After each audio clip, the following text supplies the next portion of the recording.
3, 2, 1, and live. Hello everyone, and welcome for another Vision web seminar. So once again, I will start by reminding you that these talks are part of the worldwide Neuro initiative.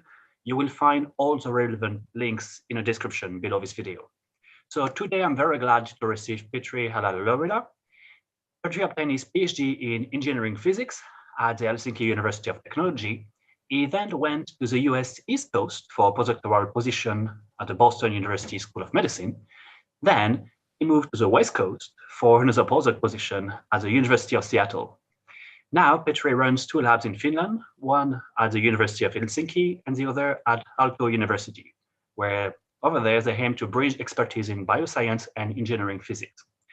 The goal now is to understand how the retina processes sparse signals originating from single photons to drive visually guided behavior in mice and humans. So, hello Petri, how are you doing today? I guess we were supposed to host you back in September. We had to postpone so many times due to COVID and due to weird schedules. I'm so glad to finally have you here. So, hello Petri.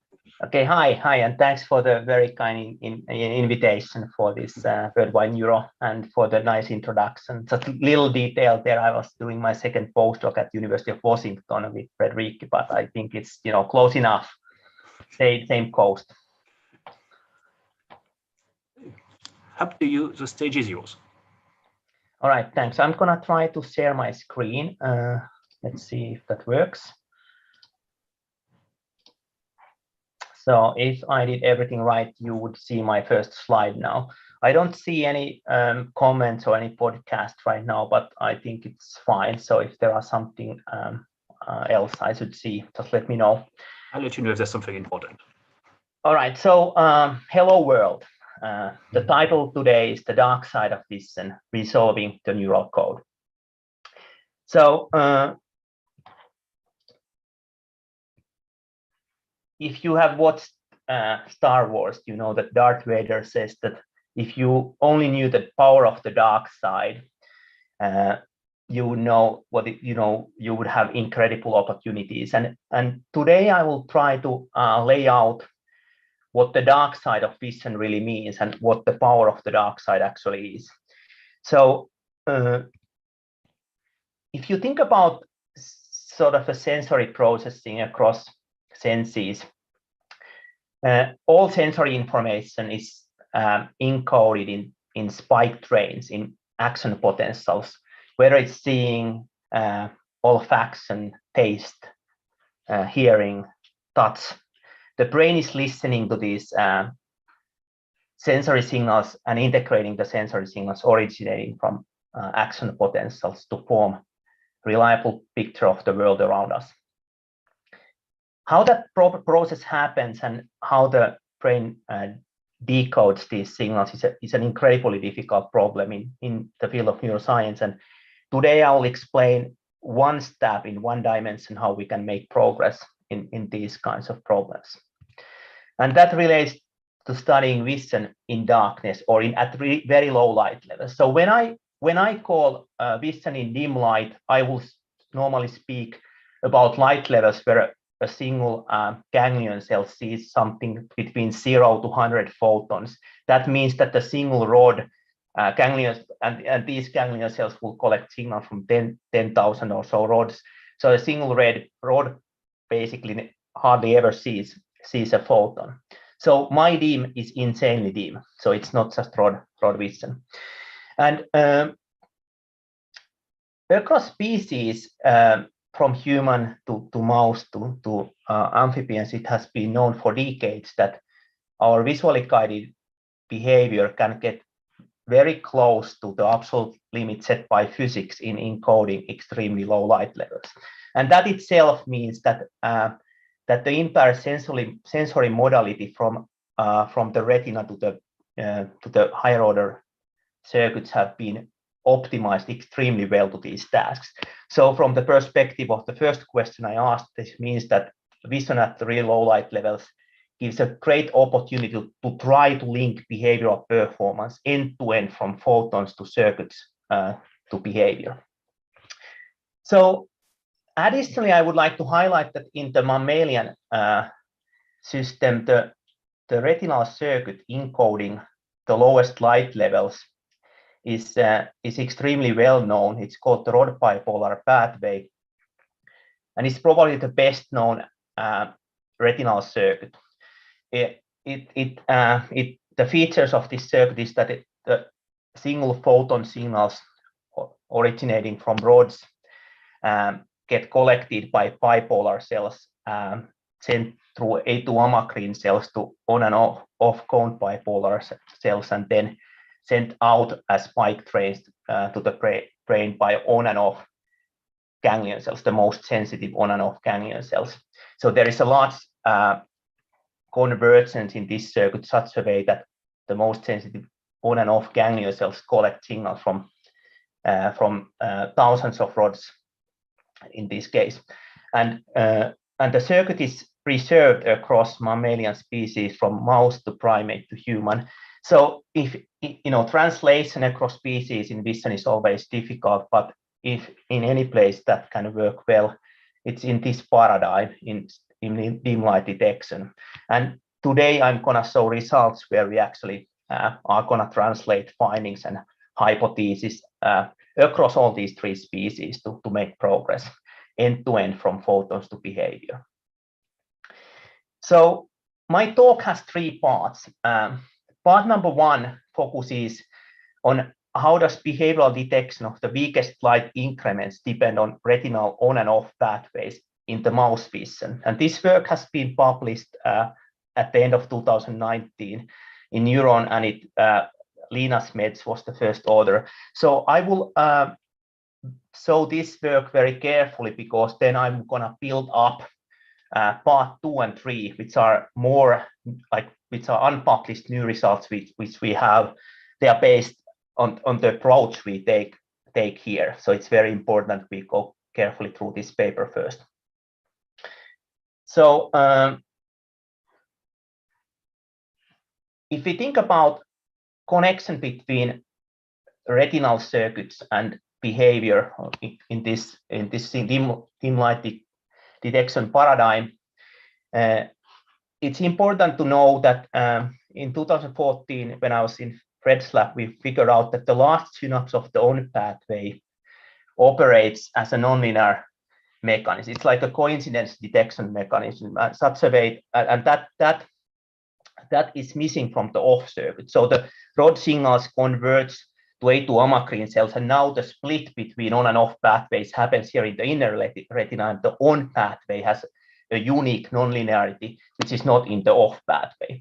For those people who work in the retina, one very important thing to highlight here, you might have heard that even the first synapse of the circuit is nonlinear, but we have to remember that now we are talking about such a dim light levels that nonlinearity just operates linearly, just as a loss of single photon responses. So this site, this one we found in the primate retina, is the only known nonlinear coincidence detection mechanism in the system.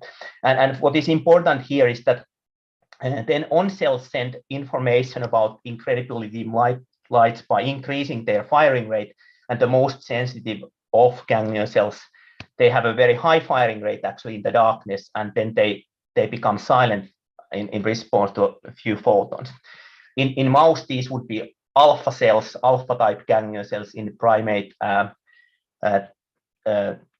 parasol, on and off parasol cells are the closest analogs of alpha cells. So then the question is that how does the mouse brain, or how does the behavior depend on the most sensitive on and off ganglion cell outputs? So the challenge here is that even though the responses are very different, on cells have a nonlinearity, they increase their firing, off cells are linear and they decrease their firing rate, their sensitivity is very similar in wild type mice. So in order to kind of take a step to this question, we needed a tool to make an asymmetry in the sensitivities between on and off pathways, and then develop the tools to correlate these outputs to behavior. So the trick here, what Lina Smeds and Jussi, who worked on this part of the project, what they did was that we used a mouse model called OPN-LW mouse, which expresses a small fraction of human L-cone pigment in their rods. It is just like 0.5% is human L-cone pigment, and the rest is rhodopsin. So basically, it's almost pure rhodopsin, and we can quantify this the expression of the small fraction of L-cone pigment by measuring by suction pipette technique the spectral sensitivity of these rods. And as you can see that this is a log scale now, that there is a slight increase in sensitivity to redness in this model mouse compared to a wild type mouse shown by black symbols. And based on this difference in spectral sensitivity and fitting Kovardovsky nomogram here, one can estimate even the fraction of human L-cone pigment. What is important here is that, for reasons what I'm not going to go into too much, is that these rods, even with this little amount of human L-cone pigment, they appear to be in a bit like adaptive state, and the single photon response is only 1/3 in its amplitude compared to wild type mouse rods. So the hypothesis then that if you have a thresholding non-linearity in the on pathway, that will take a much bigger impact on these OPN mice that in the on pathway in the OPN mice than in the off pathway, and our hypothesis will be that we create an asymmetry in the sensitivity between on and off pathways. And as you can guess, because I'm giving a talk, maybe the hypothesis will be correct. That's how we always phrase these things, because in the starting phase of the project, we didn't actually, we kind of figured out this as a surprise. So then the question is that, so how does this asymmetry actually impact the ganglion cell output? So now what we did, we take flat mount preparations of dark adapted mice retinas, and we are now recording responses of on and off alpha sustained cells to repeats of extremely dim flashes of light.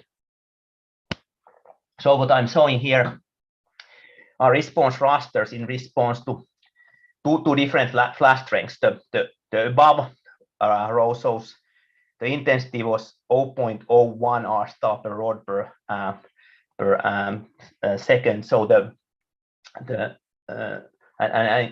in the below it's 0.02. So basically, if we think about collection from 10,000 rods, you can imagine that in the integration time of the ganglion cell, the ganglion cells sees just maximally several tens of isomerizations, even in the brighter flash. And as you can see, then we quantified the sensitivity of these cells by running a 2 alternative force choice task on these, basically between pre-points and post-points. Essentially, we run an ideal observer detection task such a way that the algorithm had to decide whether the response happened where it really should happen, after the flash or preceding the flash. And as you can see, as the flash strength gets stronger, the algorithm always detects that there is light. And if you make the flash really dim, eventually there is the algorithm reaches a chance level. So the basic finding here is that on and off ganglion cells, so very similar sensitivity. Off cells are slightly more sensitive in the very lowest light levels because of the non-linearity. So, okay, this basically is not too much new information. This is exactly like parasol cells would be the primate, already published before this work. So how about now the OPN mouse, the model mouse? Well, surprise, surprise, our hypothesis was correct. So we saw a big sensitivity shift in the on pathway compared to off pathway, such a way that on ganglion cells are now about 10-fold less sensitive than off cells. So we got exactly what we wanted to have, and now we have a tool to kind of to ask the question, how does behavior depend on these ganglion cell outputs? Before that, though, we were lucky. We had tough reviewers in this submission, so they required more evidence that alpha cells actually are indeed the most sensitive cell types in the mouse retina. We don't do multi-electron array like Craig Field and colleagues, so we were first, when we got the reviews, we were sort of slightly kind of getting our bells and whistles together and figure out what to do. But thanks to Lena Smed's heroic efforts, we took an approach which worked for us. So she went in flat mount preparations, she went after every soma, like she found on and off alpha cells, and then went after every soma nearby, and during the time 3 or 4 hours while the preparation was in good condition, she could get anything from up to 30-40 cells in sometimes in these kinds of experiments. And since we know that all of the ganglion cell classes, they tile the retina, and the mosaics are independent or semi-independent if we take into account now the meta-mosaic findings, etc., then you can just compute how many cells you have to go through and what is the probability of missing any class by taking into account the cell densities published by Tom Baden and colleagues. So we found out that if we go after 200 or more cells here, what we did, then it's for each class, this shows the probability of having at least one cell of each class. We found out that we maximally could kind of miss one type or so. And as you can see in this sort of a sample preparation, the on and off cells in this one mount, they indeed were the most sensitive, and then other cell types span even several log units in their sensitivity in these kinds of stimuli. So this then shows population data in wild type. Here on the left, you can see that on and off alpha cells indeed are more sensitive than all the other cells, kind of clustered into single cluster. And interestingly, in the OPN, yeah, indeed, off cells are more sensitive than on cells, but even the on cells, on alpha cells, were on average still more sensitive than most of the other types. So the interesting, the kind of a key part from the point of view of our story is that for on cells, there is a 10-fold sensitivity difference between OPN and wild type. For off cells, there's a slight hit 3-fold sensitivity difference between wild type and OPN mice. So now we have a really nice tool animal to try to figure out behavioral connection to ganglion cell outputs. Okay, so then of course the question was that how to correlate behavior to get to the retinal outputs. So how do and then to understand how these sensitivity differences, especially between on and off pathway, how they manifest at the level of mouse behavior in a matching behavioral task. So for that, we have spent a lot of time over several years now, even preceding and after this paper, and we have developed this the black maze end-to-end quantification of behavioral decisions from single photon stimulation. And we have this black room where experimentalists work based on night vision gear, and these days can also tag the metadata based on an eye-ink technology which reflects infrared light, and the mice are in this, come to the experiments for this room. We have a black maze there. Everything is kind of a dark. The only way to visualize things is based on infrared light, and using so low light levels of infrared that its activity levels are below noise level in the system, which kind of, like, for me, the darkness is anything what is activation which is insignificant compared to, for example, pigment-related noise in the system. And so in this behavioral paradigm, we place mice into this water maze, and in the center, we have a transparent tube shown here, such that they will be orienting and trying to see a dim light in one of the 6 channels. And if they are trained to this task, they try to swim towards light, and there is an escape ramp from water below the water if they find the light. So this way, we can run these experiments, and then the data goes.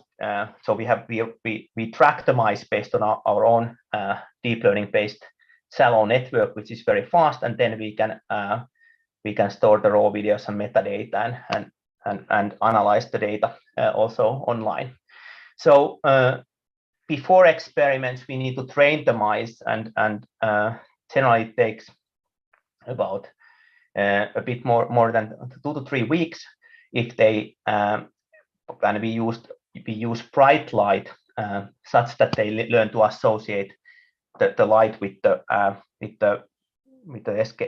escape ramp. I have to highlight that they only swim 4 times a day, so 2 weeks or so is just like it's just some really in the order of some minutes real swimming time. So if one like inspired by Markus Meister's recent papers, if one computes the learning rate, this is actually incredibly effective task compared to many tasks, so that they learn very fast when they're actually doing this. So the most of the 2 weeks is that they're just sitting in the mouse facility, but this is a very effective technique. And then we start when they have reached the steady state of learning, which we call 80 to 100% with bright light. Then we start the real experiment, and real experiment being that we start to manipulate the light level and map the probability of finding, in this case, the first channel. It goes without saying that the location of this stimulus is randomized across these 6 trials such that they can't use any other clues for finding the light. So then let's look at the data. So this slide now shows the black symbols, so data from the wild type mice, and red symbols from the OPN mice, and the insets, so population track data shown in one intensity. I guess in this case the intensity which is here at the where we see the biggest difference, and as you can see from the population data highlighted in the inset, you can see that now when we have plotted the data such a way that the right choice, the stimulus channel, is on the top, that the wild type mice easily find it at this light level, where OPN mice are all over the place.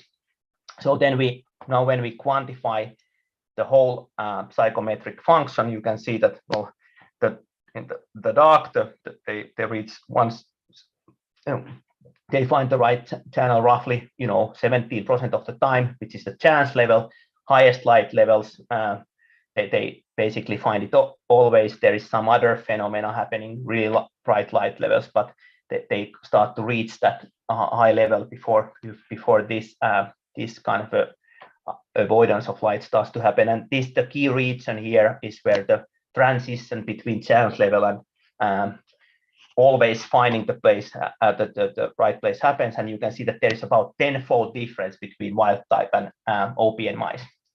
Okay, so 10-fold behavioral difference, 10-fold difference in the sensitivity of the on alpha ganglion cells, only 3-fold difference for off cells.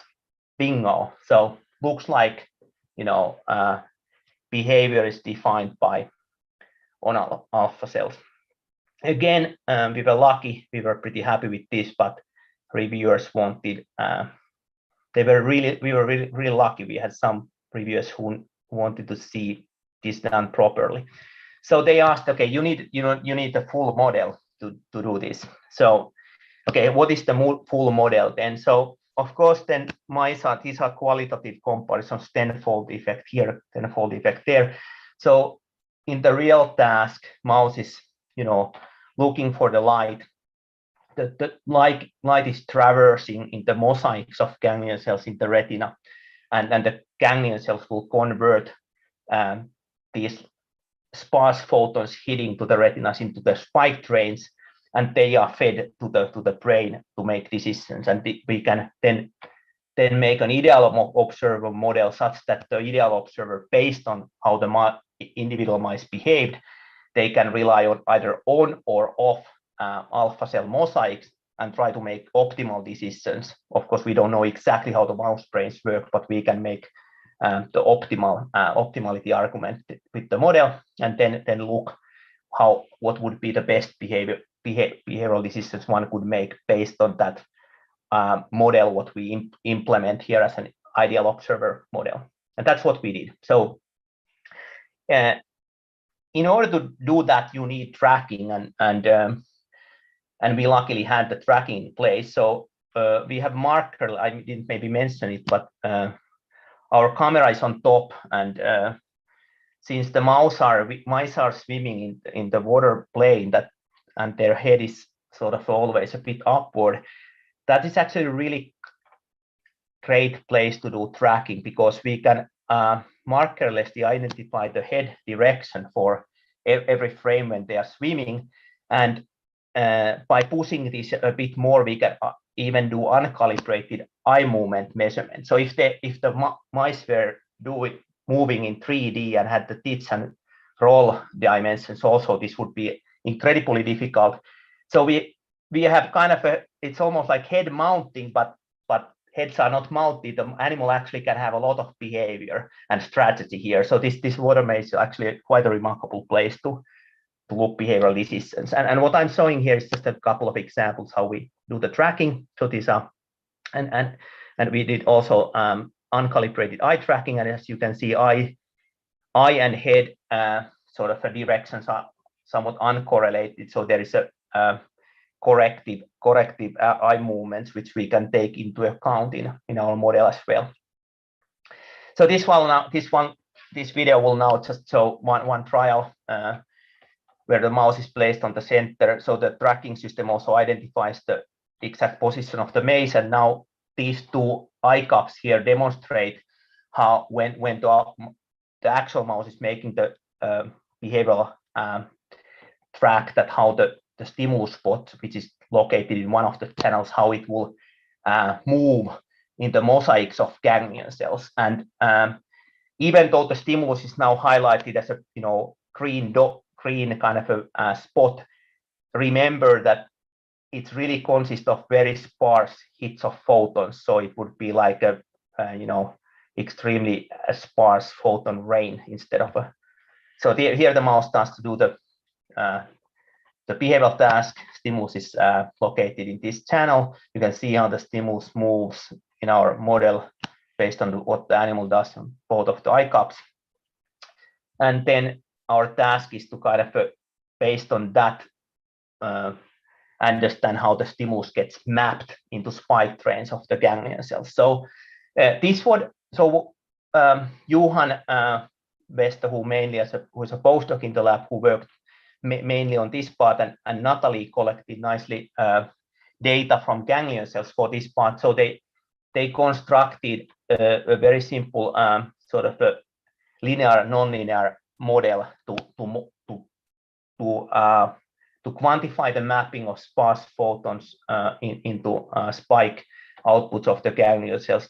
So we measured the temporal and spatial filters in these ganglion cells, and then we validated the model by actually driving moving spots of stimuli across the receptive fields of these ganglion cells, and the motion or the rate of motion was constrained by the movement what we measured or predicted based on our tracking.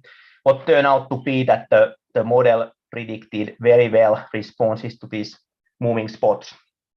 And sort of for this audience, an important thing to highlight, with kind of bridges back to the Darth Vader quote, is that these cells some photons in time and space such a way that time and space are independent, so that it's real time space independence in terms of summation, and that means that the motion, for example, doesn't engage different nonlinearities, and that makes the kind of a really low light levels also a very powerful place, because you can have a very good prediction from sparse photons to actual spike rates and in these cells. So then we are kind of getting towards the end of the first part of the talk.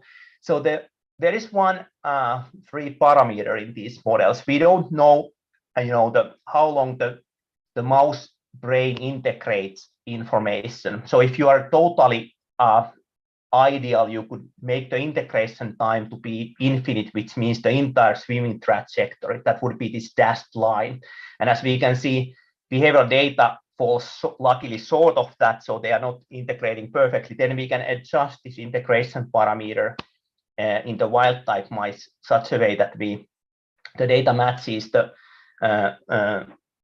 model, and if we use, for example, about 300 millisecond integration time, there's a nice match between the data and the model. So, and in wild type mice, the on and off cells do about the same thing. So now it's an important thing. So we did this in wild type mice and we locked the parameter. Now we don't have any free parameters. Now we asked, okay, how about the OPN mice without any free parameters? And here is, the kind of a punchline figure of this paper. So you can see that now everything plotted in the same figure, the wild type data, the behavior and the model, and now the OPN behavioral data here. And as you can see that the OPN behavior data is extremely well agreement with the ideal observer readout of the on-cell mosaic, whereas it falls clearly short of the off-cell mosaic. So the behavior can't use optimally the off cells, which encode information by silencing their firing rate. They really rely on the on cells. And the conclusion here is that the brain doesn't optimally use the information contained in decreases in off cell firing rate. So if you just think of from information, like if you could build any kind of a decoding mechanism, it would be better to read off cells, but that's not what the nature seems to be doing here. So you need behavior to know how the nature works. So concluding the first part of the talk, behavioral detection of light increments at visual threshold rely on the information provided by the retinal on pathway. And this happens even though the off pathway would allow higher visual sensitivity with the cost of lower fidelity in the. And this conclusion based on the OPN mouse model system. So I think I'm doing quite fine with timing. So now I'm gonna switch the gears and I'm gonna move to, so everything so far has been published. Now I'm gonna switch the gears and we kind of start to go towards unpublished waters of science and show you some of the more newer stuff from the lab. So second part is that you might ask, okay, what are the off cells then doing if the nature is not using them optimally? Specifically, if we think that the finding was that for increment coding, the decoding mechanism was reading the increasing firing rate of the off cells. So if we think that on cells and off cells are kind of a counterparts, the on cells respond in light increments by increasing firing rate and off cells by decreasing firing rate. So for light decrements, it would be exactly the reverse. So we wanted to ask then that how does behavioral detection of the weakest light decrements depend on the retinal on and off pathways? So this is ongoing work where we are quite far. So these stimuli, we have been asking maybe for 100 years, what is the dimmest light we can see? But we haven't kind of asked the question, how many photons can be missing, like in incredibly dim light? They are called, I would call them that they are like quantal shadows. This would be a quantal shadow detection task. Imagine that, if you are in an extremely sparse rain outside and the rain the mean rate of the rain change is just a tiny little bit. that you would have to detect that, okay, this is less rain. So these are the stimuli where we create shadows, which are like quantal shadows. So this is the darkest of the dark stimuli you can imagine. And then the question is that how do on and off ganglion cells, the most sensitive on and off ganglion cells, encode these quantal shadows, and how does behavior depend on these signals? So we had to develop a bit of new technology here again.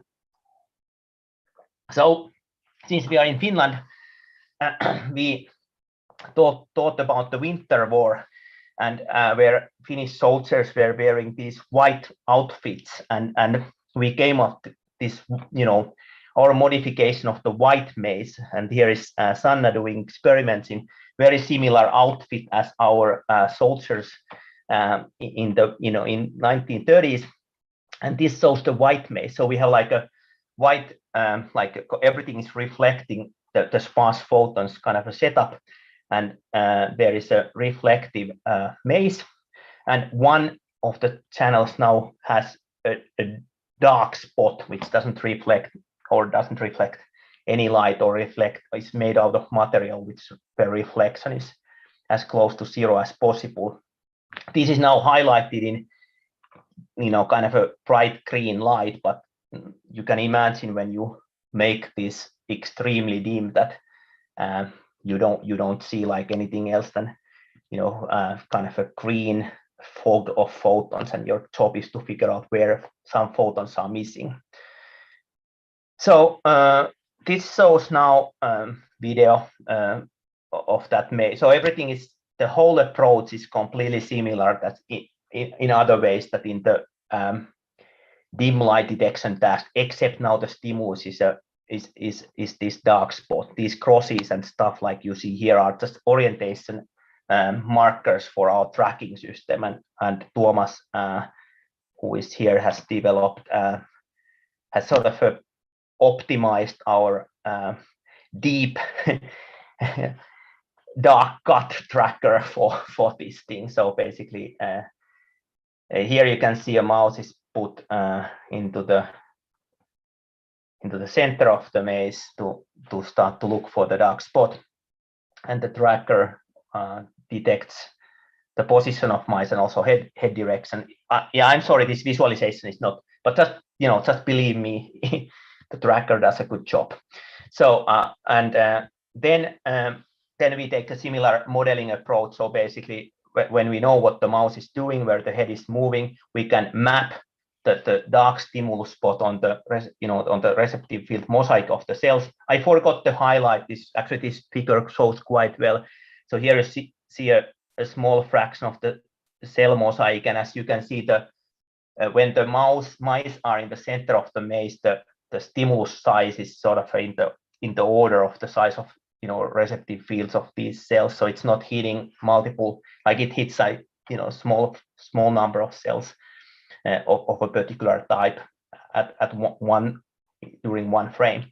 So then we made ganglion cell recordings and constrained again LN model to quantify on and off alpha cell responses to these stimuli, and then we feed them to an ideal observer work where Natalie Martinuik did the recordings and Johan did the modeling. And for the sake of the interest of time, I'm not even showing you ganglion cell data, but I'll kind of cut directly to the end conclusion of this part of the talk.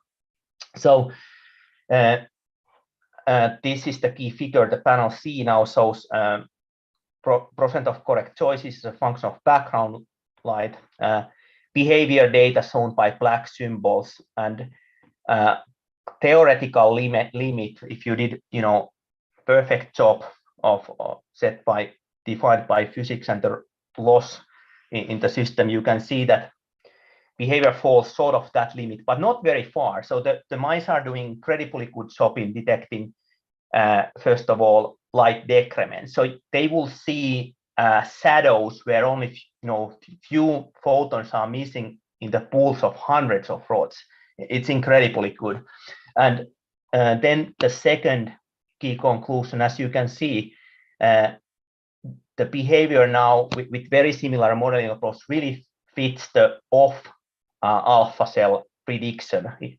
Whereas on cell, if you would rely on cells, you would fall short of this. The behavior will fall short of the on cell prediction. So it seems really based on the data what we have at hand that dimmest light decrements are encoded by off alpha cells in the mouse retina.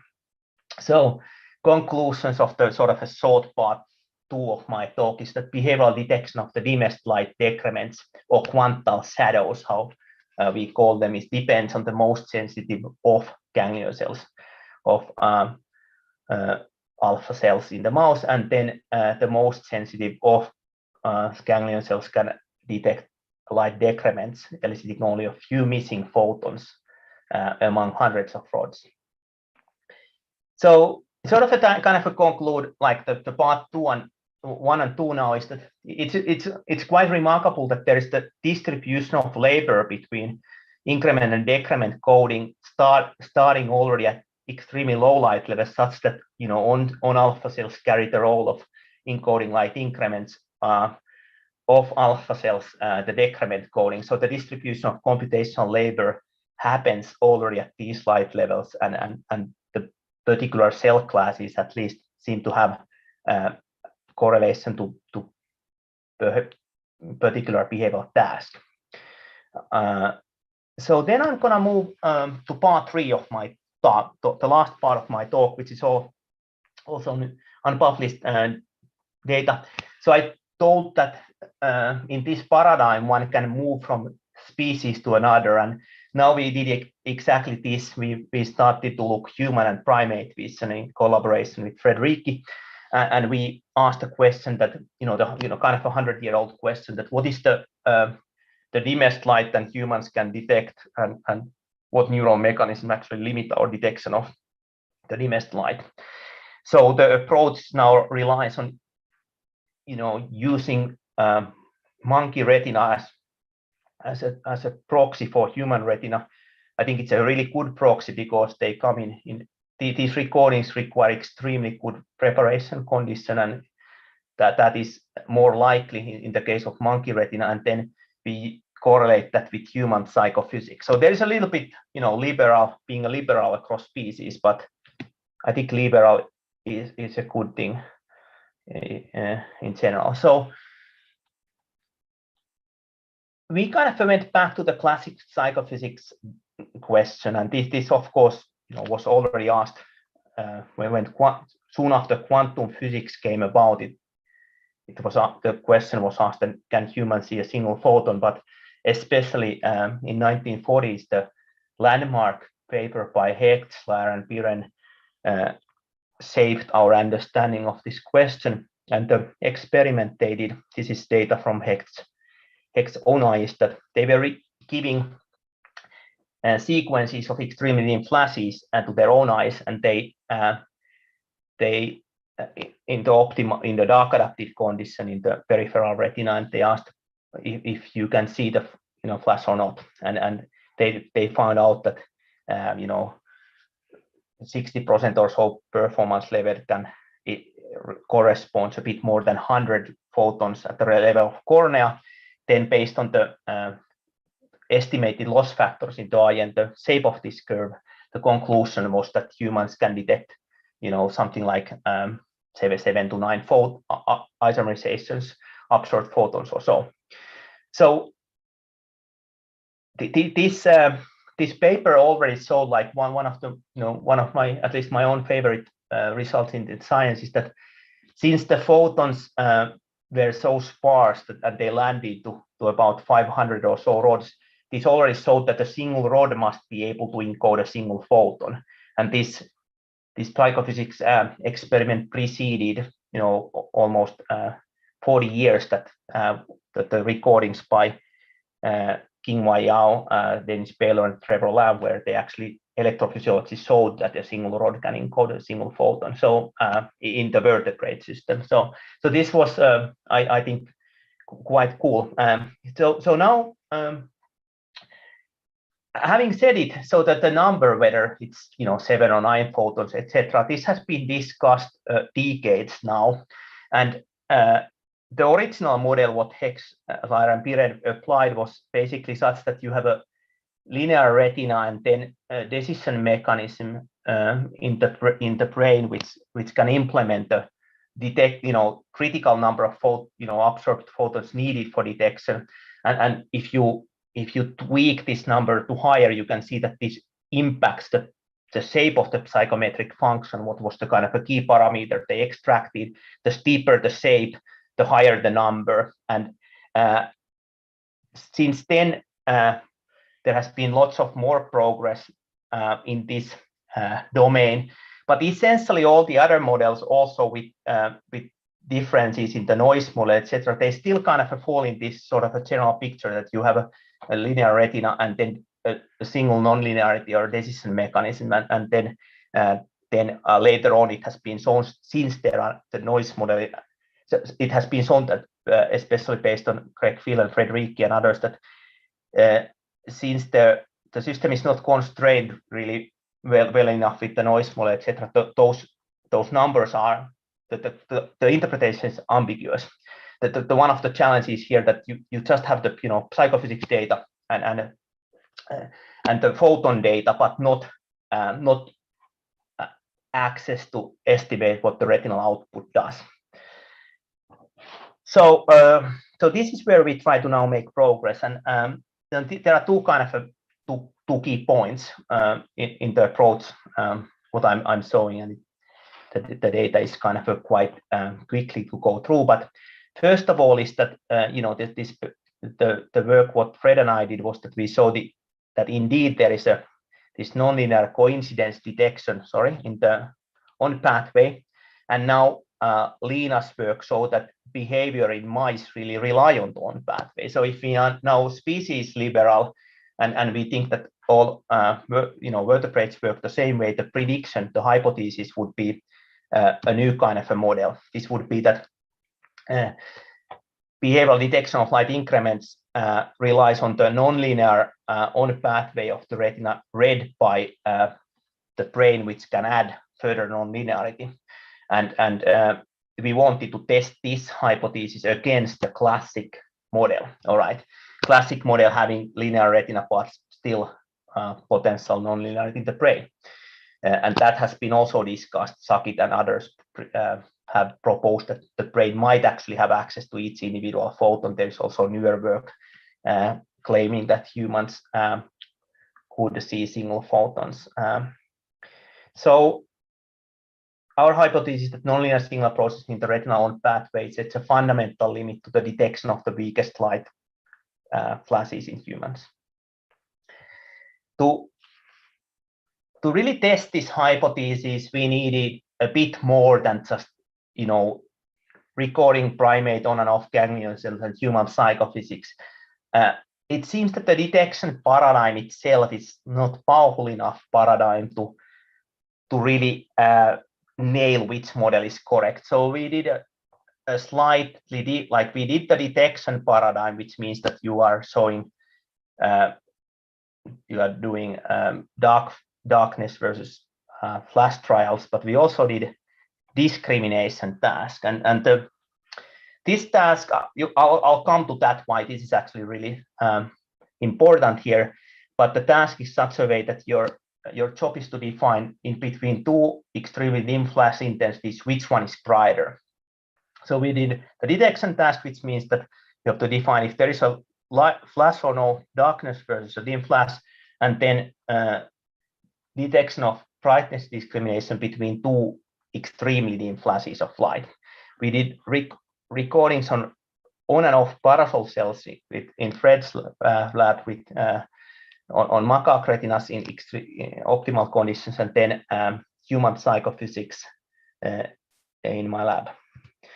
So now I'm coming to this important feature of the detection versus discrimination task, and I'm showing this basically just by demonstrating how this splits the model predictions between linear processing versus nonlinear processing. So If you think about, let's focus first of all to the left side of the slide. This describes linear processing domain, no matter whether it's the retina or the entire system. But if you have purely linear processing, and for the sake of simplicity, this just assumes a model where you have darkness, you have some intrinsic noise in the system, then you add you give flashes of increasing intensity that adds Poisson distributed photon counts, and you get here's noise distribution, signal plus noise distribution, one higher signal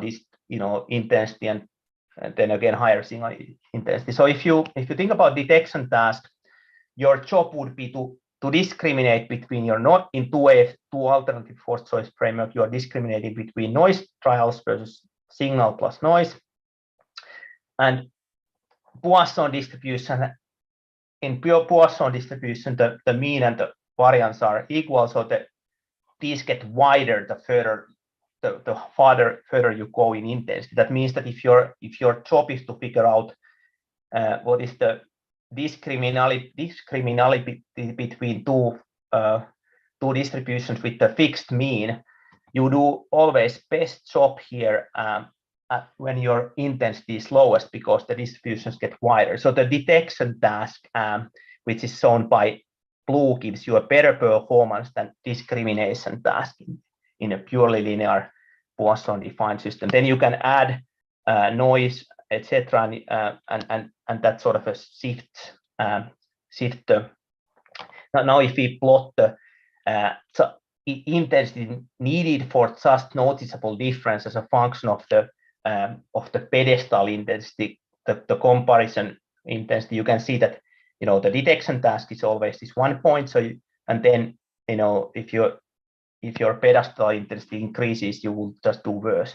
For nonlinear processing model, it works differently, because you will lose if you set a threshold in nonlinear, you will lose everything before you reach the threshold. That means that you have this early part where you do worse. Detection task does worse than discrimination task, and then again things start to get worse when you kind of ramp further into this Poisson sort of a widening domain. So these models, linear versus nonlinear processing model, will lead to a different qualitative performance in these models. So we wanted to test now this first of all at the retinal level in on and off parasol ganglion cells by driving these tasks, and then in psychophysics level in humans, and then kind of bridge the two in the framework of a model. So these now, recordings, what I start, some of which I was doing while I still postdoc with Fred, and Fred has been collecting more of this data in his lab now. So which is really fun to be still able to put your own picture even to data collection mode. I hope that I will get more back to that in the future. So now here you can see spike rasters of parasol ganglion cells in different really dim light intensities. You can see that this is, for example, just about 2 isomerizations in the entire receptive field of the ganglion cell to 8 and the highest light intensity. So the highlight intensity is still incredibly low, and then this shows for the on cells, and you can see the big difference in the firing rates of parasols. Have a high firing rate in the dark. On parasol cells are almost silent, and then they respond to light by increasing their firing.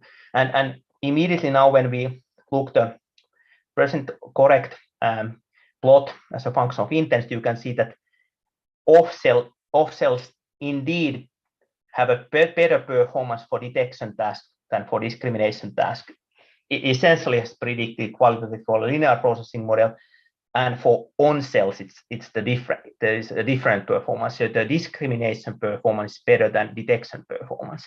Then we plot the just noticeable intensity as a function of the pedestal intensity, meaning the flash intensity against which we test these things, and the dashed line shows theoretical limit computed from physics. And you can see that off cells behave.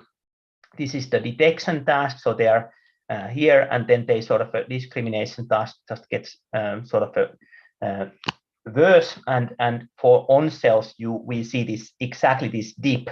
So for detection tasks, they are almost a log unit off from theoretical limit. So detecting a single photon is extremely or it's very very difficult, but then discriminating between, let's say, 8 to 10 isomerizations, the system is almost perfect. So they do an incredibly good job in contrast detection by sacrificing single photons. So how about human psychophysics? So this shows the human psychophysics data. So we did 2 AFC task at the 80 degrees of eccentricity, dark adapted humans. And here you can see that exactly like on parasol cells, discrimination task, they do way better than detection task for the same difference of mean, just noticeable difference. And behavioral performance for detecting just if there is light, you are almost a log unit off from theoretical limit.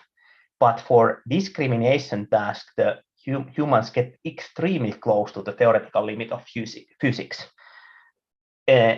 Lining up qualitatively with the data from on parasol cells. Okay, so now how do these two things link together? So now then with Johan's help, we did some modeling here to summarize the final part of the talk.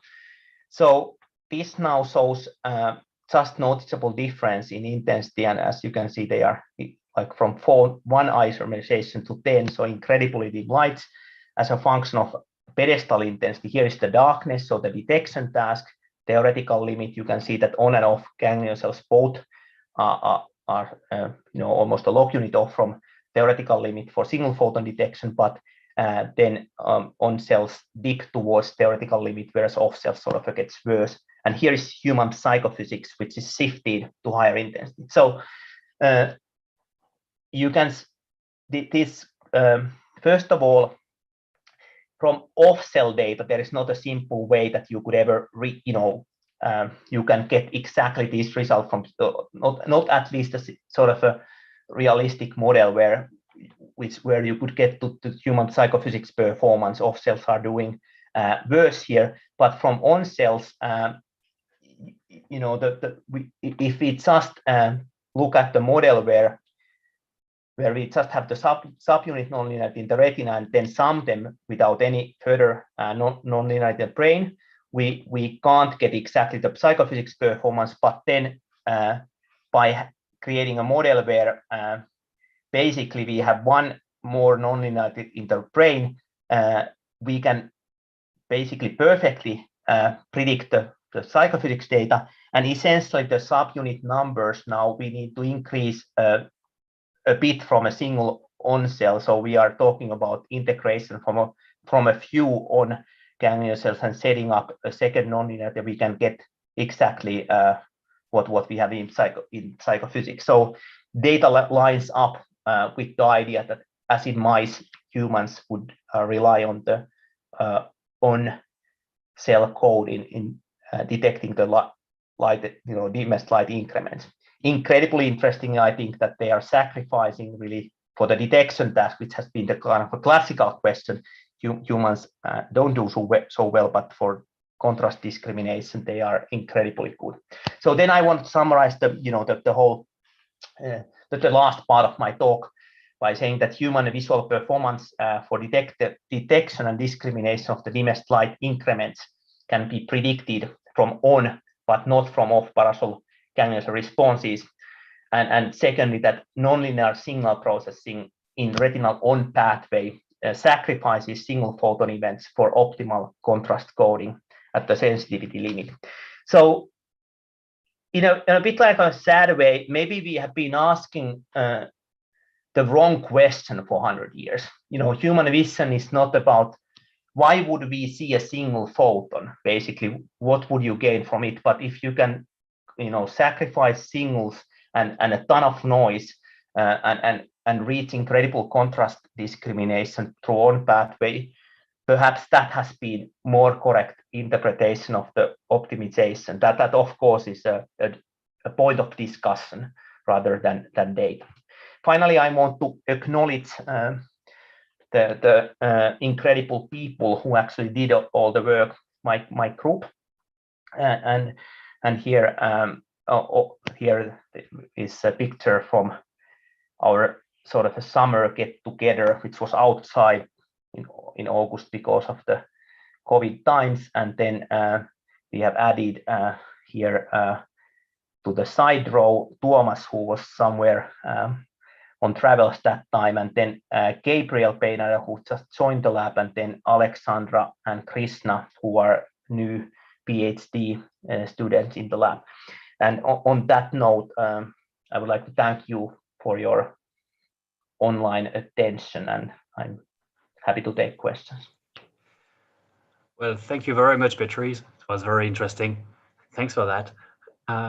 I just like to point to the audience that if they want to come to this room to ask questions themselves, or if they want to continue the discussion, a link has been shared on the chat. So if you can just follow this link, you will join us on this room.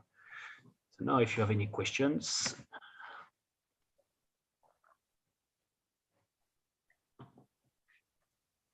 Okay, that is not a real question. Really? Don't have any?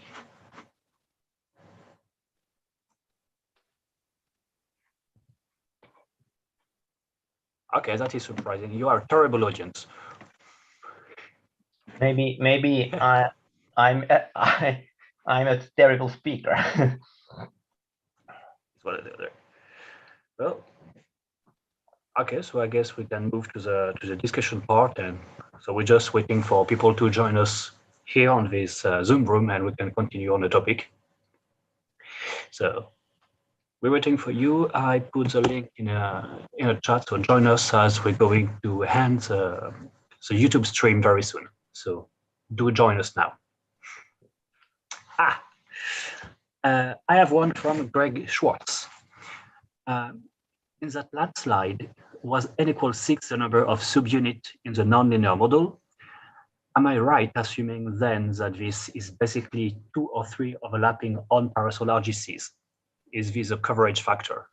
Yeah, that's exactly correct. So that was the number of on-comb bipolar subunits, and as Greg kind of brilliantly sort of read out from there, the model would be consistent with the idea that the high order readout has access to a slightly bigger number than a single on parasol cell, but just the order of couple of parasols, which is in line with what we believe is happening in these tasks.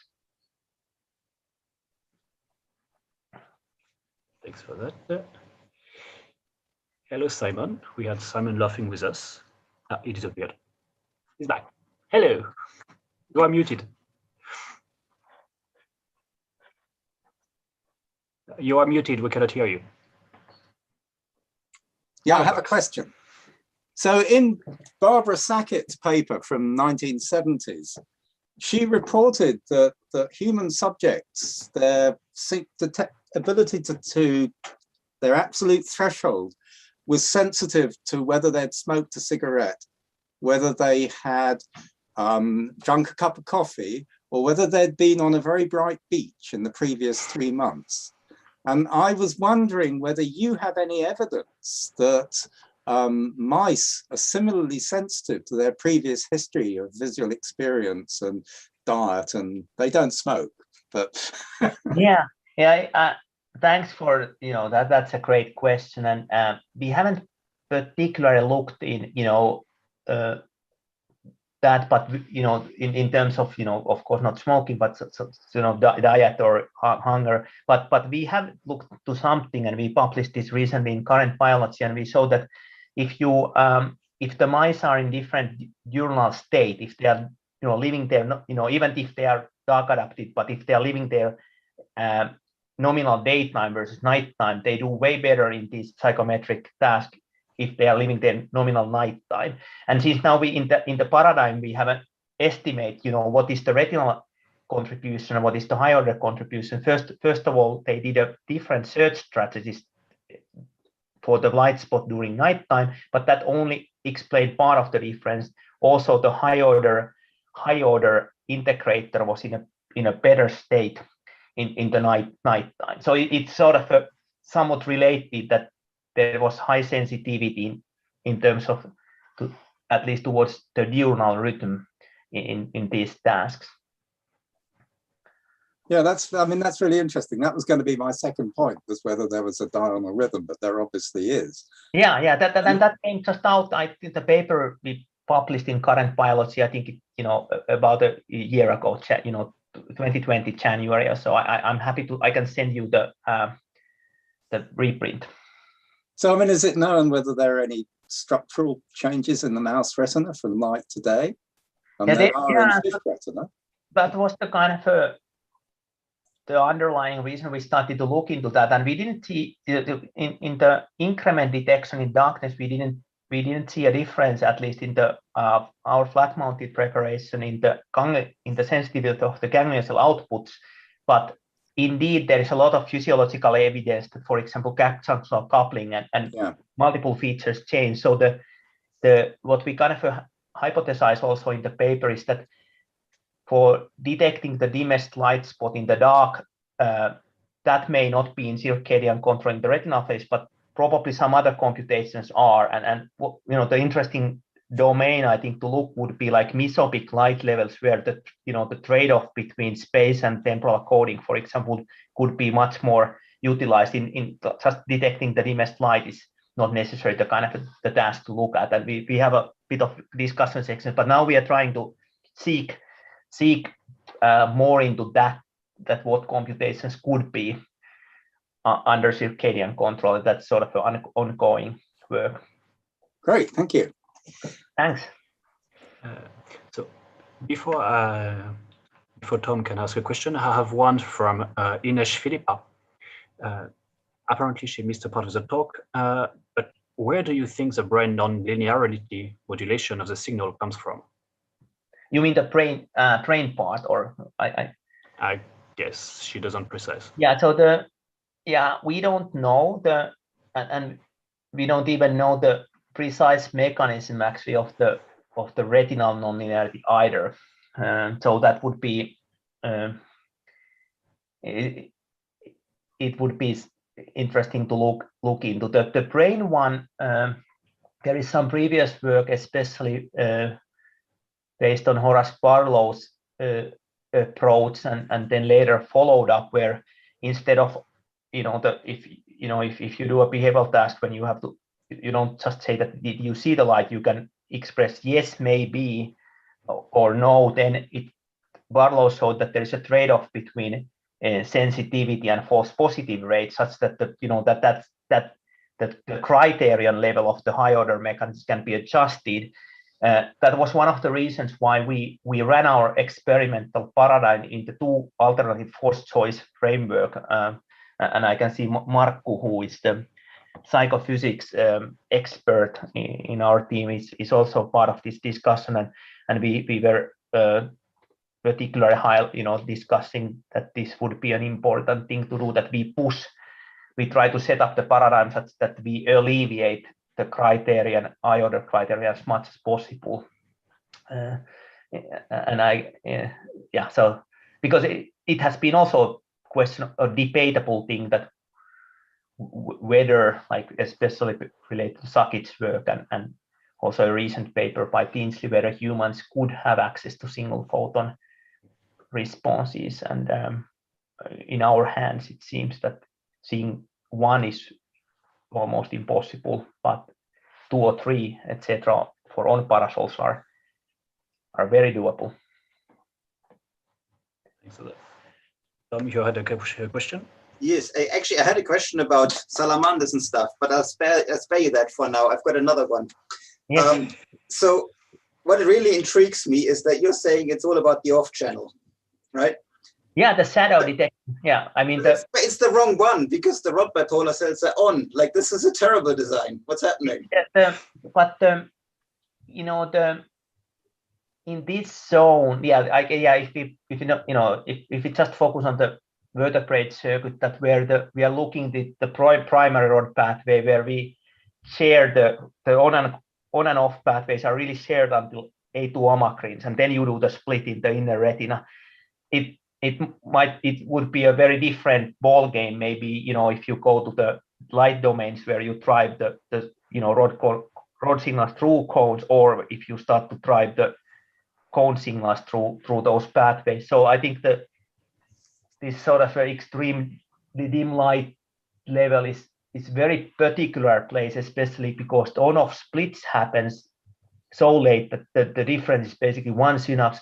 But what I find super exciting, that there is already a distribution of labor to well-defined behavior, and you know, that mice in the dark, that they, you know, if you are doing a survival game, shadow detection actually is probably a very important computation, and that off alpha cells do an incredibly good job in encoding them. That was also interesting in that sense. So sorry, you know, maybe a long answer, but kind of could excuse me to get going, that for the increment part, we needed this OPN animal to really create the asymmetry. For the decrement part, when we put really dim backgrounds on cells, you don't do a very good job, because if you do light decrements, you can only silence the light for, you know, towards darkness, and you start to you know, your stimuli are also limited by the fact that the largest contrast you can do is quantified by where darkness is, and that way on cell response properties don't allow to encode very effectively decrement. So there was a natural split now in the retina, which made it easier for us in a way that we didn't need to get fancy mice. Yeah, so I do buy that, and it kind of, that is an explanation of why the off-ganglion cells are doing it, not the ons, or why they're better. Yeah. But it's not an explanation of why the rod pathway is that way around. So yeah, that's true. I mean, so basically you're saying that maybe at these light levels, it's not about the rod bipolar cells too, and maybe it's about the direct path. Yes, and the other thing, like, you know, sort of going to more like coding thing, is that, you know, of course we looked now 2 computations, increment and decrement, but having said, we still looked 2 computations where we can really link them now to retina. It seemed like the decoding algorithm was very simple. Like if the ganglion cell, you know, you have like, you know better than me, but, you know, 44 or so cell types, and if the cell sees, you know, what it likes, it increases its firing rate, and then the brain says, yeah, no, this guy saw what the feature it's interested. But the decoding doesn't necessarily like do all these fancy things we can do in MATLAB to do information of gaps and all of these things, at least not in these 2 computations, which shows that maybe nature is doing simple and beautiful thing with the design. Yeah, it would certainly seem so. I still remain intrigued why the rod bipolar cell circuit is that way around. Yeah. Or why there's not a second one. I guess it just works, and that's what it is. Yeah. Well, then let me ask about salamanders as well. They've got much bigger rods. Yes, So I know. Are they better? I don't, yeah, so I don't know if anyone has looked into extremely dim light detection in the salamander. I know that the rods are, you know, I worked on the salamander rods in my first postdoc, and rods are brilliant in single photon detection. And actually, I have a recollection which comes now with a bit of an error bar, that the overlap between continuous noise distribution and the, you know, single photon response distribution in terms of amplitudes might be even better, more favorable in at least in A1 based salamander system. But I don't know really the downstream. My kind of a hunch would be that one couldn't identify the ganglion cell types there well, and they are sort of some on and off, and it's sort of current understanding, like you might know better that how well one could hit the most sensitive ganglion cell types in salamander, and what would be the good readout of. Yeah, I don't know. I think we looked at. One thing here, what I think why mouse and even monkey retina, especially with Parasol, has been really great because you can really try to go after the cell type specific readouts in these questions and then constrain that in extremely well matched condition against the psychophysics or behavioral experiment and sort of try to push the two into the yeah, but you say that, right? But then, so you're linking now the Parasol cells and the alpha cells, right? Is that a link that's actually been, are they linked? Are they the same cell in a different animal? Well, yeah, well, it's a good question, but to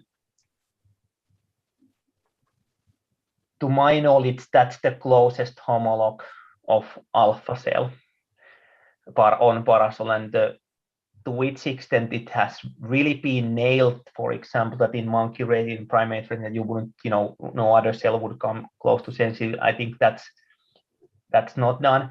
It would be the closest proxy, in the unideal world. I looked across, when I was in Fred's lab,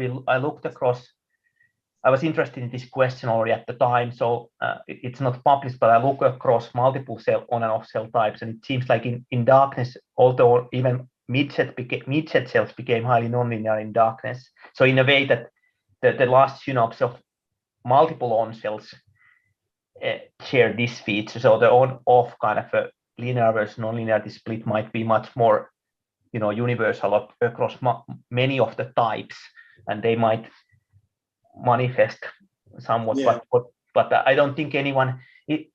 One thing also what I didn't highlight, getting this, even the monkey retina in this condition is not trivial. So it might be one preparation out of 5 when you really have the ultimate sensitivity, and you kind of even when you do the dissection and you feel the attachment of RPE, kind of a feel that if you see the pigment granules, everything, then yeah, this would be a good preparation. And then oftentimes it's like the whole retina is in great shape, but then most of the time when I was in Fred's lab, I was seeking like the best highest sensitive parts of the retina, and when I identified those, I started to work maybe 7 hours just mounting piece after piece to find like something which is in great shape and recording from there. So if you just sort of took some pieces of primate retina, most of the cells would be linear state, high firing rate, less sensitive, but the best of the best preparations, you see these features. So this is like the hardest thing to. So the philosophy when I worked there, I had a couple of projects. So I worked on other projects whenever I didn't have the ultimate tissue, and only on this thing when stuff was perfect.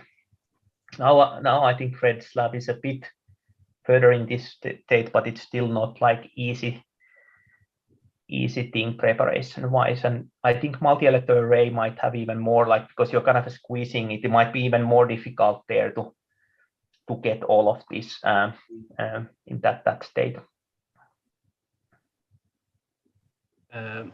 Let me just intervene here, just to say to our audience that I'm going to end the stream now. So if you want to join in a room, do that now. I give you 2 minutes to do so. Thanks, Petri, very much. That was a very interesting talk. I'd like to remind our audience that we will have another talk next Monday, another vision talk. So I hope to see you there. Thanks again, Petri. Thanks. All right. Well, I'm still wondering about the whole evolution thing. So the